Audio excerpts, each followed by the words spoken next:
worshipping Shiva as the sound shi. Tasmai shivAya namaH. To that Shiva I bow down.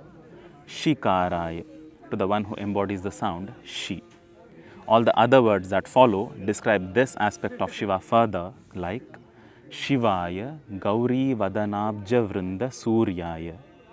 To Lord Shiva, who is the sun that blooms the lotus cluster like face of Goddess Gauri. You can find all the other word meanings in the description, but before you go there, putting these words back in their original sequence, we have the shloka. shivAya gaurI-vadanAbja-vRnda-sUryAya dakShAdhvara-nAshakAya shrI-nIlakaNThAya vRSha-dhvajAya tasmai shi-kArAya namaH.